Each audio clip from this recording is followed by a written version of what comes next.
Hello, this tiny channel is all I've got right now. Every single subscriber makes a huge difference. Please don't let this fade, subscribe and help keep this dream alive. Caught my wife cheating, moved on, and found new love, until my ex tried to run over me and my new girlfriend in a jealous rage. I've been a lurker on Reddit for a while, but today I finally have a story to tell. Since my life has been so chaotic, I haven't had time to write about it, let alone breathe, even though I've wanted to post this for months. I can now talk about what occurred to me now that everything has been resolved, and perhaps it will assist someone else avoid a similar circumstance. Allow me to introduce myself. I'm a 36-year-old man who married a 35-year-old woman named Carolyn for what I believe to be eternity. In the end, I will never be able to reclaim those 6 years of my life. At least I kept telling myself that our marriage wasn't awful. When we connected on Instagram, I truly believed I had struck gold. She seemed ideal, humorous, and beautiful. My early years were quite chaotic, so I was especially alert for warning signs. My dad was the victim of severe abuse from my mom, who would yell matches at 3 in the morning, throw plates all over the room, and basically take everything because he loved us and didn't want to leave. You can know that when I was dating Carolyn, I was constantly on guard. I spent 2 years scrutinizing every aspect of her life, including how she handled money, stress, and waiters, basically, everything you should look for before committing to someone. To be completely honest, she aced every test. She was compassionate, tolerant, and giving, qualities my mother lacked. I believed I had done my research, thoroughly examined her, and discovered a decent woman. I even recall telling my closest friend that I had finally ended my family's abusive cycle. I was mistaken about that one man. But I'll talk about that later. We got married in a gorgeous ceremony, purchased a charming suburban home, and began what I hoped would be our happily ever after. I had no idea that I was about to enter a nightmare, albeit a distinct one from the one I had known growing up. About 2 years in, everything started to go south. I mean extremely south. Every month like clockwork, we had huge blowout fights instead of being the couple everyone envied. It was also constantly over the most ridiculous stuff, like the dishes in the sink, my late work, her hanging out with her friends, or even the TV shows we watched. I really thought we could work things out, so I was working so hard to keep our marriage intact. This was the woman who would surprise me with weekend excursions and leave small messages in my lunchbox. How we had gone from that to her yelling at me because I had purchased the incorrect brand of coffee was beyond me. I recommended couples therapy because I'm the kind of man who thinks things should be fixed rather than thrown away. In fact, I pleaded for it. We attended exactly one session, and holy hell, what a fiasco that proved to be. Carolyn replied, "It's your idea, so it's your expense." So I selected a really competent therapist who specialized in married couples, scheduled all the meetings, and even paid for it out of my own pocket. The therapist began highlighting some communication problems and raising the possibility that Carolyn wasn't managing conflict in a healthy way. She cried uncontrollably, said the therapist was assaulting her, and vowed never to return. I was attempting to make her look crazy, she continued, calling the therapist a quack. I later learned that her father had passed away just before our arguments became increasingly heated. Grief does strange things to people, so I tried to be understanding, but she refused to talk about it, refused to receive assistance, and continued to get angrier and more aloof. Her yelling battles could wake up the entire neighborhood, but she never got physical or broke anything. On one occasion, our neighbors believed someone was being murdered and phoned the police. Carolyn was shouting at me because I had neglected to get her dry cleaners. We eventually settled into this strange pattern in which we essentially just shared a room and occasionally had sex. We would get up, leave for work, return home, have dinner while watching television, and then retire to bed. Repeat after rinsing. We hardly spoke anymore, which is the only reason the fights decreased in frequency. But I was still foolishly in love with her. That's sad, isn't it? I kept reminiscing about our early years, telling myself that we could return there with enough effort. I firmly believed in the for better or worse part of our marriage vows. I suppose I overlooked the fact that those vows also included forsaking all others. I'll get to that part though. I was brought up to believe that marriage is holy, so perhaps I should have recognized the warning signs. You stick it out and work on it unless someone is being hit or cheated on. It turns out that I was unaware of one of those deal breakers that was about to happen. Allow me to explain how everything went wrong. I work at this dull corporate job, nothing special, just your average mid-level job, pushing papers and going to meetings all day. The kind where you're not important enough to fly first class, but you're important enough to travel. I had been dispatched to a business expo in a different state, where I was expected to spend 4 days networking with potential clients and acting as though I was interested in PowerPoint presentations. My life chose to take a huge turn for the worse at this point. Our firm back home experienced a serious issue 3 days into the expo. Something involving servers crashing and losing customer data, the usual corporate emergency fare. Everyone was called back early by my supervisor. I quickly reserved the first trip home because I'm the devoted worker that I am, or perhaps I'm just a fool, you decide. I was thinking of this lovely, dumb concept. Do you remember the romantic reunions in films where the husband surprised his wife? Yes, I did believe that would occur. I planned this surprise during my whole Uber trip from the airport. I stopped at a posh florist and spent $80 on her favorite flowers, which were pricey purple orchids that she always said brought back memories of our first date. I even got her some champagne and some of her favorite high-end chocolates.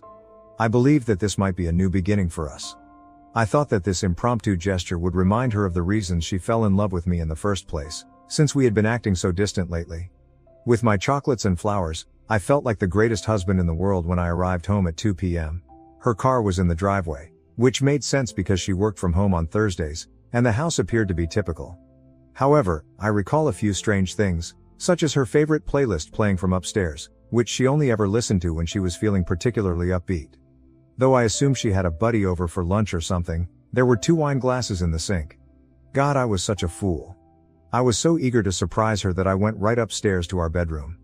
Although I could hear other sounds and the music was growing louder, my brain was not comprehending what they meant.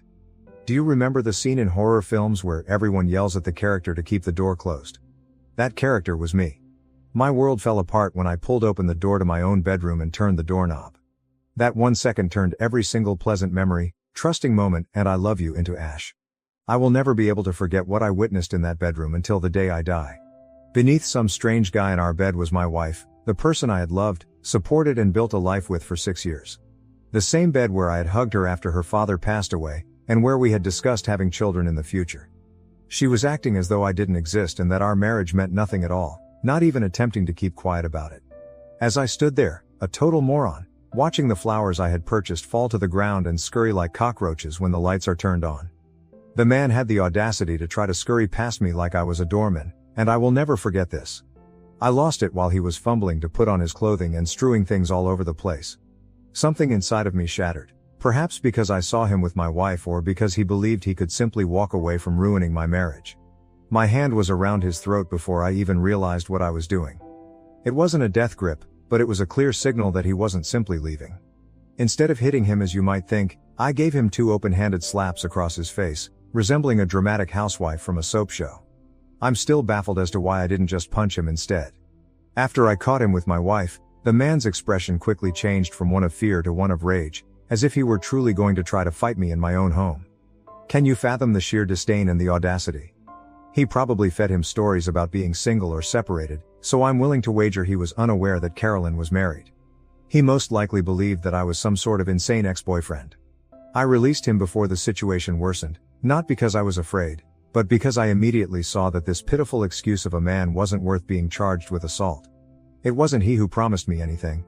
He didn't make a vow to love and care for me till the day we die. He was just another man who was unable to control himself. The true traitor was still in that bedroom, most likely considering how to deceive her way out of this situation. My entire body trembled as I turned back to Carolyn. The lady I had dedicated my entire life to for 6 years was there, fumbling with her bra as if it were a trivial annoyance. The purple orchids I had purchased were all over the floor, most likely crushed beneath the man's running feet. She said the mirror had better lighting, so I hung it up for her last Christmas, and I just stood there watching her get ready in it. She was also taking her sweet time, as if she hadn't just ruined our entire marriage. She was avoiding my gaze in the mirror, straightening her hair nonchalantly, and behaving as though she hadn't just ruined everything we had worked so hard to create. You want to know what this woman had the audacity to say to me after I literally caught her cheating? As if I were a door-to-door salesperson who had disturbed her day, she gave me this irritated look and asked, "Why are you even back?" Nada, "I'm sorry, I can explain," or any of that nonsense about fundamental human decency. The fact that I came home early and caught her cheating, in our bed, in the house we bought together, the house where I paid the majority of the mortgage, actually annoyed her. Never in my life have I wanted to strike someone so much. In reality, my hand was twitching as I recalled how satisfying it was to slap her affair partner, but I just stood there, immobilized, while she had the audacity to mutter under her breath, "You weren't supposed to be back." As if I were to blame for her early return home or that I should have called ahead to arrange a convenient time to catch her cheating. This woman's sheer outrageousness, 6 years of marriage, and this is what it meant to her. A small hiccup in her fun-filled afternoon. Do you realize what's truly broken? While all of this was going on, I could see our wedding picture on the nightstand. The same bedside table where she had placed the breakfast I had prepared for her the previous weekend. She had been telling me she was too tired for sex in the same room for the previous 3 months, but she obviously had plenty of energy for this stranger. Like a fool, I stood there thinking about all the late nights at work she had told me about, all the girls' nights out, and all the times she had mentioned going to see her mother. What was the duration of this? How many men had shared my bed with me? Carolyn was by no means finished talking, so I was about to find out. Then this woman, this nasty jerk, went totally crazy. As though I had just blown apart our marriage, she began yelling at me. "You weren't expected to return," she screamed, her face turning red and splotchy, just like when we fought. "You are to blame for this. You wouldn't have seen this if you had simply informed me that you were returning home." This woman would have earned an Olympic gold medal for her mental gymnastics. She even had the audacity to accuse me of being the one who discovered her infidelity. "But hold on, things will improve. You declined my request for an open relationship," she screamed, as if it somehow justified her actions. Yes, 6 months prior, she had asked me once in a drunken chat, and I had declined since I was a monogamist. Apparently, that meant she should do it anyhow, in her deranged thinking. "I have necessities," she continued to rant, as if I were a monster for asking my wife to be obedient. She attempted to cheat on me *nicely*, which is really insane. "I tried to do things without hurting you." How thoughtful of her. Something broke inside of me. 6 years of devotion, trust and love were reduced to "I have needs." Every kiss, "I love you," and moment we spent together were all phony. My palm trembling with anger, I took 3 steps across the room. I lifted my fist and grabbed her by the collar of the shirt I had purchased for her birthday last month. She injured me, and I wanted to hurt her too. Anything that matched the agony ripping through my chest was what I wanted her to feel. However, I couldn't do it after seeing the dread in her eyes, real, authentic fear, despite the fact that she had just shattered everything I held dear and had shown me that our entire marriage was a sham. That's not me. I'm not going to be that man. I vowed never to put that expression on anyone's face, and my mom used to stare at my dad with the same terror. So with my hands still clenched but lowered, I moved back and released a go of her shirt. To let her feel even a small portion of my suffering, the dark side of me still wishes I'd given in to that anger. Not because she didn't deserve it, but because I deserved better than to become what I've always feared. I'm glad I didn't. There I was, standing in my own bedroom, looking at this stranger in my wife's face while surrounded by crushed purple flowers. This was how our 6-year marriage ended, with her accusing me of being the one who discovered her infidelity. Standing there now was the woman who used to kiss me goodbye every morning, accusing me of failing to phone ahead to arrange for my discovery of her affair. This woman changed identities faster than a TV station the moment I released her top. She was suddenly no longer afraid. No, in all of this, she was now the victim. "Really? You were going to hit me?" As I turned to leave, she yelled at my back. "This is the precise reason I no longer love you. You're not a man at all." She continued to speak, yelling every possible abuse as she followed me down the corridor. After 6 years of marriage, she was attempting to make me the antagonist in this tale. It was very convenient for her to go from shivering in terror to yelling abuse at the man she had just accused of hitting her. I didn't realize she wanted me to strike her until I spoke with my friend later that evening. "Do you think that's possible?" In order to transform herself from the unfaithful wife into the mistreated husband, she wanted me to lose my cool and give her something she could use against me. She most likely had it all figured out. She would cry about her violent husband, run to the police with a battered face, and take half of my belongings and my monthly alimony payments. I was being lured into domestic violence by the same woman who used to bring me soup when I was ill. In a weird way, the manipulation was almost impressive. I needed to leave that house. It practically smelled of treachery throughout the entire area. In our bedroom, on our linens, and in the air, their colognes and fragrances were blended together. The aroma of another guy had contaminated the same bed where I had comforted her during panic attacks. I took my keys and money and went for a drive. I found myself at my friend Mark's house.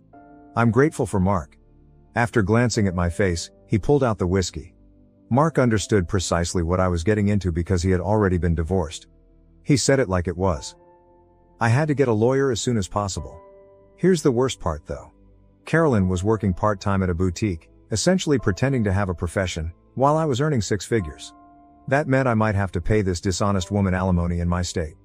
Every month the same lady who had just slept with another man might deplete my finances. That's the weird thing about the legal system, even if you are the one who is cheated on, you still have to pay for it. However, Mark, being the astute jerk that he is, pointed out that adultery might alter the alimony figures. Keep a record of everything, he advised. Every email, text message, and receipt. Anything that would show she was cheating on you. In this program, there is finally some good news. Perhaps I won't have to pay for her affair partner's dates after all. My mind was still racing. I had been a contented husband and father organizing a surprise for my wife just that morning. I was now sitting in my friend's living room, searching for divorce attorneys on Google while attempting to keep my stomach from turning up whenever I thought about what I had just entered. I had no intention of attempting to mend our relationship in any way. I could be foolish enough to purchase pricey flowers for a wife who cheats, but I'm not foolish enough to overlook it. My phone started exploding when I was sitting at Mark's apartment, trying to take it all in. Carolyn allegedly made the decision to try to tear me down via text messaging because she couldn't control me in person.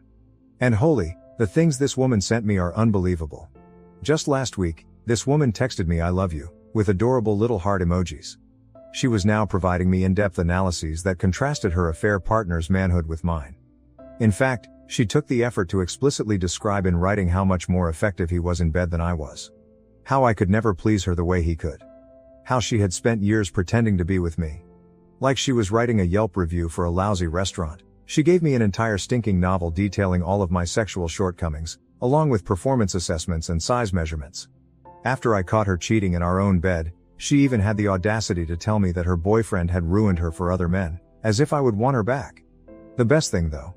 She was furious that I had destroyed her good thing. Do you think that's possible? As if I should have given them solitude or something, she was upset with me for interfering with her affair. She accused me of being selfish since I had ruined her chance at true happiness by returning home early without telling her. This woman was performing mental acrobatics that would have pleased Olympic judges. I'm glad Mark was there because he told me right away to take screenshots of everything.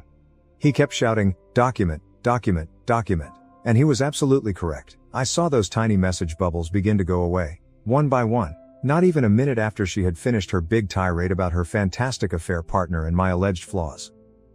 I suppose she finally understood that when your husband earns 3 times as much as you do and a divorce is imminent, it might not be the best idea to write down your admission of infidelity. She resorted to using the same old slurs after erasing all the proof of her affair. She called me all the names in the book, but she made sure to keep her afternoon actions out of the conversation. The speed at which she shifted from boasting about her affair to acting as though it never happened was actually rather astounding. It was like witnessing someone attempt to remove evidence from a murder scene as those texts vanished in real time. Unfortunately, she was unaware that I had screenshots of every single item. She may have erased the texts, but she was unable to erase the truth or the images of them that were now securely saved in the camera roll of my phone, ready to prove to a divorce judge why I shouldn't be required to pay this lady any alimony at all. That evening, Mark proved to be a wealth of information regarding divorce. He guided me through every step I needed to take, from gathering proof to protecting my financial accounts, in between shots of whiskey. That night, I hardly slept at all, just mentally reliving everything while I browsed through my phone's evaluations of divorce attorneys. The 2 weeks that followed were a haze of meetings with various lawyers. Some appeared to have barely passed the legal exam, while others sought retainers that were more expensive than my automobile. Finally, I came across Lucas, who didn't need me to sell a kidney to pay him and who seemed to genuinely care about my issue. Lucas really grinned when I showed him the screenshots of Carolyn's texting tantrum, and the photos of the condition of our bedroom. Although he was pragmatic, he acknowledged that we had a strong case to reduce or possibly do away with alimony. He cautioned me that regardless of the reason for the dissolution of the marriage, judges in our state have a tendency to favor the lower-earning spouse. Nevertheless, he pledged to fight for me until the death.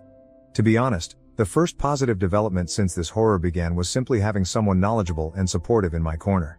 Serving Carolyn with divorce papers was the exciting part that followed. Are you curious about what this woman did? For 3 weeks, she avoided the server by altering her schedule, acting as though she wasn't home, and even having her mother inform the server that she had relocated to Florida. She had likely not exercised honestly for months when the server finally caught her leaving a yoga session. She took the entire 30 days permitted by law to reply, even at that point. A move of pure hatred. She was aware that I was paying Lucas by the hour, so she knew precisely what she was doing, dragging everything out as long as possible. And Carolyn became the queen of petty once the proceedings really got underway. She claimed she couldn't locate bank statements that I knew she had, forgot to bring necessary paperwork to meetings, was late for every appointment, and insisted on thorough inventory of every item in the house, down to the last spoon.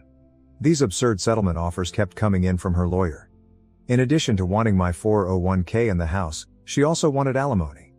This woman, whom I found cheating on, asked for half of my retirement funds, which was really outrageous. The most annoying aspect? She was still seeing her affair partner, and we had been apart for months by this time. Yes, mutual friends told me about that.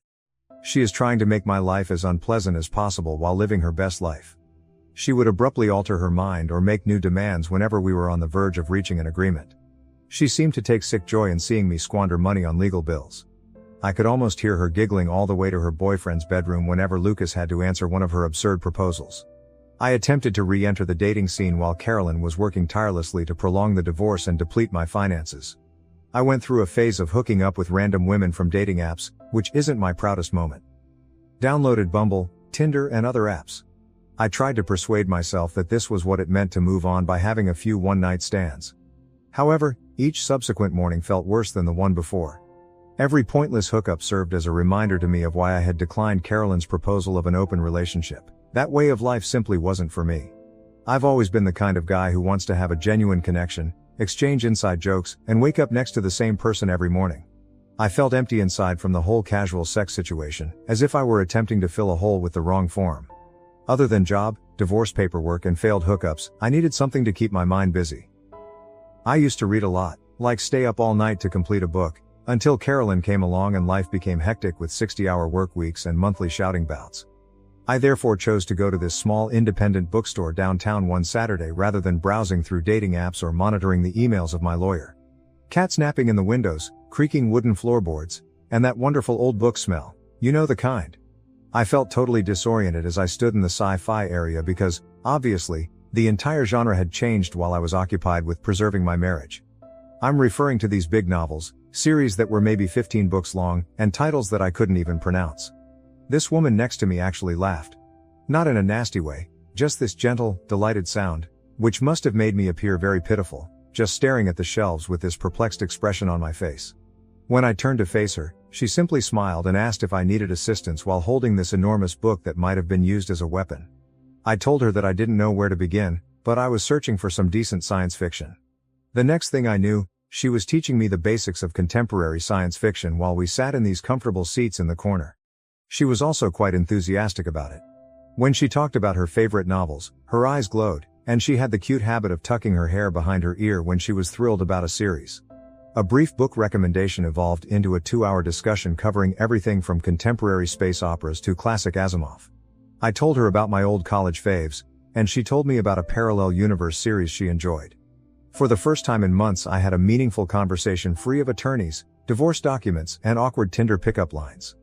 I forgot all about Carolyn and the turmoil for those 2 hours. I was just a man discussing books with a stunning woman who genuinely seemed to be listening. I eventually plucked up the confidence to ask for her number after our spontaneous book club meeting. Something about her made me feel like a youngster again. Even though my hands were shaking as I put it in my phone. Pretty pitiful for a 36-year-old man. With her number, her recommendation for the 3 body problem and the first sincere smile I'd felt in months, I left that bookstore. It struck me how different our text exchange that evening seemed from all those pointless Tinder texts as I continued reading it again. Something genuine was there. I knew I had to disclose my ongoing divorce to her on our first actual date. I had mentally practiced this exchange a dozen times, anticipating her to flee when I brought up my insane soon-to-be ex-wife. However, Emma, yes, that is her name, simply took a drink of her wine and replied, "Thank you for being honest. At least you are addressing your baggage, which we all have." As simple as that. No criticism, strange glances, or awkward attempts to divert the conversation. She also made the joke that she wouldn't have to question whether a man she was dating was secretly married if he was going through a divorce. Emma was just the opposite of Carolyn. Emma would explain things gently during conflicts, while Carolyn would yell. Emma freely gave Carolyn the attention she demanded. She showed genuine interest in my work, recalled little details about topics I had brought up weeks prior, and never once made me feel guilty about going through a divorce. I felt heard and seen for the first time in years. The finest aspect. When we first met, I wasn't even trying to find her. In a bookstore, two people connected over science fiction without the use of dating apps or friend hookups. This stuff cannot be made up. After 5 months of dating Emma, I was completely smitten. She made me feel comfortable in every way, including sending me book recommendations while I was at work, leaving little notes in the books she lent me, and paying attention when I shared my day. However, Carolyn continued to put up obstacle after obstacle in the divorce process. She would always come up with a new way to drag things out whenever I thought we were almost done. Missing signatures, contested assets, suddenly remembered joint accounts. You name it, she tried everything. Emma was quite patient during this entire ordeal. She never complained about being with a technically married man or put pressure on me regarding the divorce. She would simply support me during the annoying phone conversations with Lucas and reassure me that this would also pass. I was at last beginning to feel content once more, not content to merely act that way. Naturally, everything went totally haywire at that same moment. I had just spent a wonderful Saturday with Emma. After shopping and eating lunch at this adorable tiny cafe, we were returning to her car in the mall parking lot. We were discussing what movie to watch that evening as the sun was going down. I'm listening to her giggle about something one moment and then everything in my life erupts into pandemonium. This engine screamed like if someone had stepped on the throttle pedal and I heard it before I saw it. As I turned to face the sound, I saw that this car was speeding directly at us, primarily toward Emma.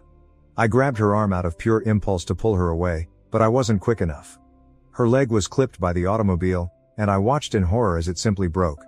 I will never be able to forget the sound of her bone cracking and her scream. I tried to protect her body with mine as I slid down with her when she fell onto the pavement. I was about to dial 911 when I heard the tires squealing once more. The car's engine was still roaring as it backed up after colliding with another car. It dawned on me then that this was no accident. This driver was attempting to strike us once more. Emma's leg was bent at this terrible angle and she was crying in agony. I knew that if I didn't move her, we would both die.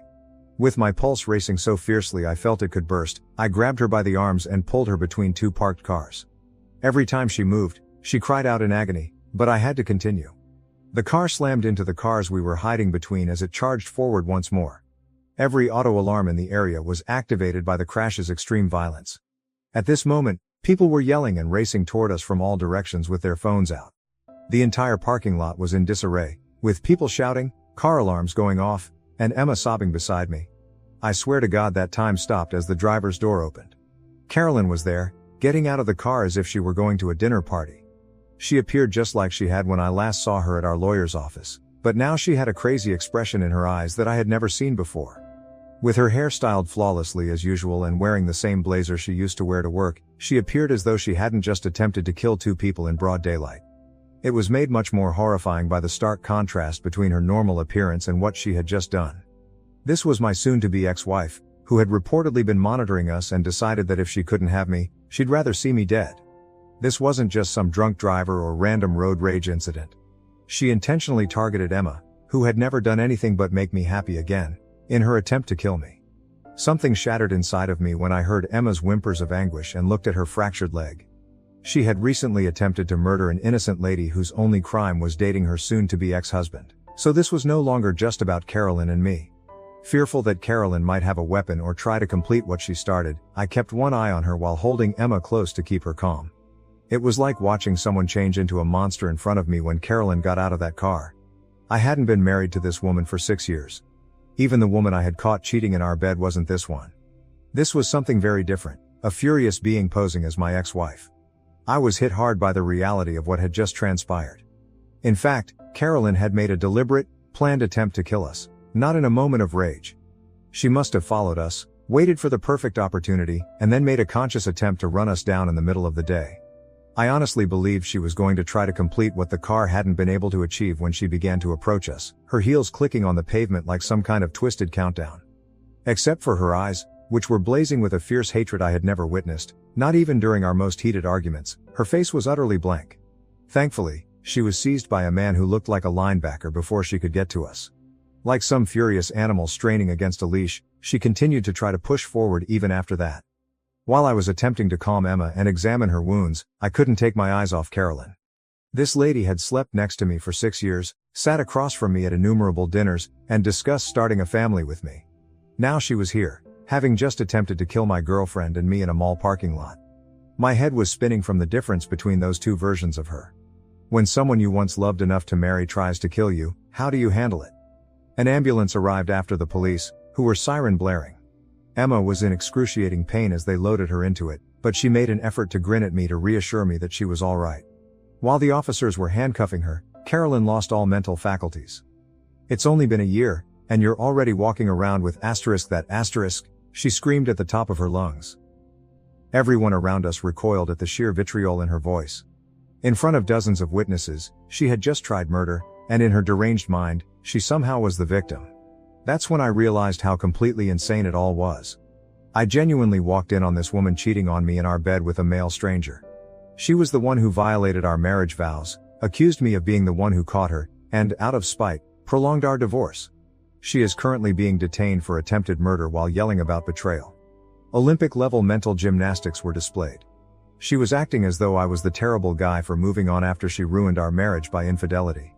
I felt as though I was in a distorted parallel universe as I stood there in that crowded parking lot, witnessing my ex-wife being crammed into the back of a police car while still yelling profanities and having my girlfriend's blood on my hands from where I attempted to assist her. My wife, who used to make me breakfast on Sundays and send me adorable texts while I was at work, recently attempted to kill 2 people in cold blood. What's the most absurd aspect? She really seemed to think she had a right to do it, as though I was the bad guy in this tale because I caught her cheating. I kept expecting Emma to tell me it was over every time I went to see her in the hospital. Who could blame her after all? His insane soon-to-be ex-wife wants to use her as a hood ornament 5 months after they started dating. Most individuals don't sign up for that kind of baggage.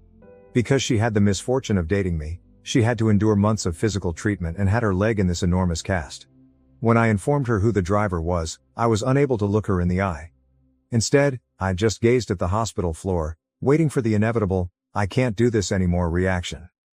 "Well, at least we know she'll have plenty of time to work on her road rage in prison," Emma replied, just reaching for my hand. In fact, she joked about it. This woman was attempting to comfort me while she lay in a hospital bed with pins in her leg due to my ex-wife's attempted murder. She gave me a weird look when I asked her if she was certain she wanted to stay with me after everything. "Do you really believe that I will allow her to win? I'm going to walk again absolutely fine, and she's going to prison. I think I'm going to win this one." The office of the district attorney was obsessed with this case. It turns out that the entire event was captured in stunning high definition by many security cameras. The video was terrifying. Carolyn's automobile was the first to circle the parking lot, resembling a shark searching for food. She then parked and watched us for a bit. This, according to the DA, was important because it demonstrated premeditation. She didn't simply chance to see us and lose it. Instead, she tracked us, waited for the right opportunity, and made a conscious attempt to kill Emma. Before she shot it directly at us, they had video of her passing by our area at least 3 times. The security footage resembled a scene from a horror film. You could see how she waited until we were in the ideal position and then simply floored it as soon as she saw us. The first blow that shattered Emma's leg, Carolyn backing up for another attempt, and me pulling Emma between the cars were all captured on camera. According to the DA, it was one of the most obvious attempted murder cases she had ever seen. There is no place for justifications of heat of passion, or transitory insanity. This was a cold-blooded, well-planned attempted murder that was captured on many cameras from various perspectives. The most bizarre aspect? Before attempting to kill us, she can be seen on the video inspecting her makeup in the rear-view mirror. She is not trying to commit double homicide. Rather, she is merely adjusting her lipstick as if she were going to a business meeting. This, according to the prosecutor, was another nail in her coffin because it demonstrated that she was fully conscious of and in charge of her actions. She wasn't a woman who lost her temper out of jealousy. Rather, she meticulously prepared to kill her ex-husband's new lover and meticulously applied cosmetics for her subsequent mugshot. Because, evidently, plotting to kill your ex's new girlfriend is more important than dividing up the china collection, the entire divorce process was put on hold. For months, I alternated between the courthouse, the hospital where Emma was recovering, and my job. Initially, my supervisor was kind, but I could tell his patience was running thin after I had to leave work for legal reasons 10 times.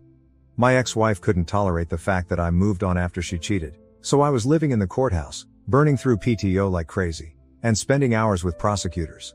The trial itself was akin to witnessing a master lesson in the art of incarceration. Prosecutors have an ever-increasing mound of evidence.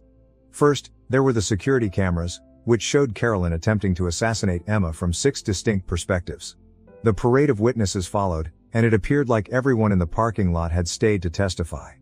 This wasn't an accident, according to the stories of the soccer mom who witnessed the entire incident while carrying groceries, the teenager who captured it all on his phone, and the retired police officer who seized Carolyn before she could complete her task. This was an open-air murder attempt. Even though Emma's leg was still in a cast, she looked amazing on the stand. Without crying, she recounted her experience of seeing the automobile approaching, the agony of her leg breaking, and the fear of knowing Carolyn was returning for another attempt.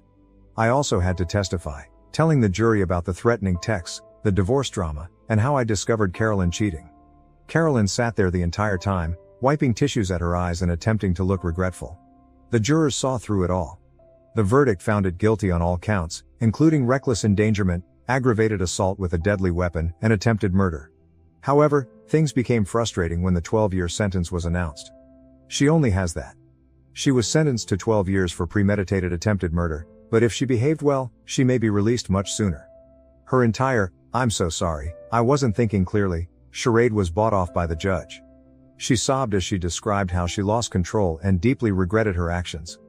As I sit there, I consider how she looked at her makeup before attempting to murder us. I was given the following explanation by the prosecutors.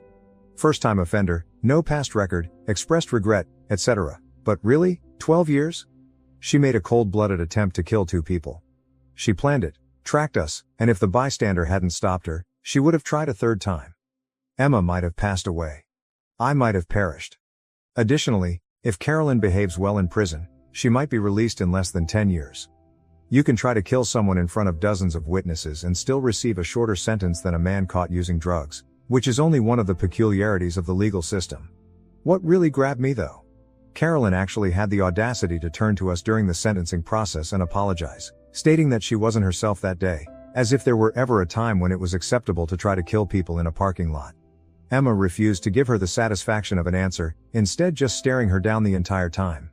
Even though 12 years wasn't what we had hoped for, it was at least 12 years without having to peer over our shoulder in parking lots. It's funny how a judge's viewpoint on alimony can be significantly altered by a murder attempt. Following the criminal trial, the divorce process abruptly became quite straightforward. Carolyn, who looked amazing in her orange jumpsuit, had to attend via video link from prison. The judge quickly put an end to her lawyer's attempt to fight for part of my assets. It turns out that judges don't feel too sorry for spouses who attempt to kill their former partner's new companions.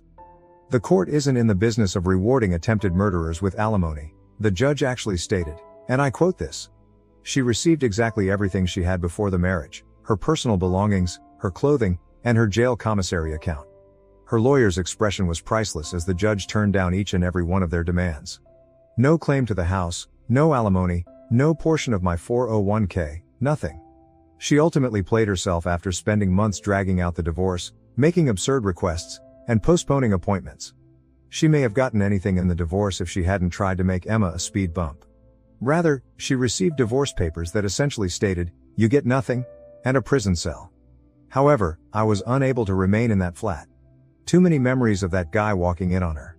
They were always there when I walked through the bedroom door. Emma and I discovered this fantastic location nearer to the city center.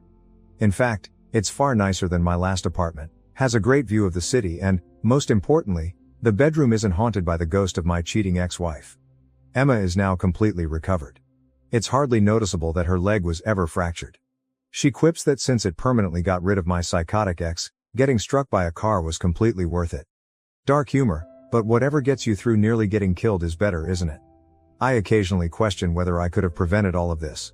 Perhaps when she began picking fights over nothing, I should have recognized the warning signs. When she declined to continue couples therapy, perhaps I should have fled. To be honest though, insanity doesn't always raise a giant red signal.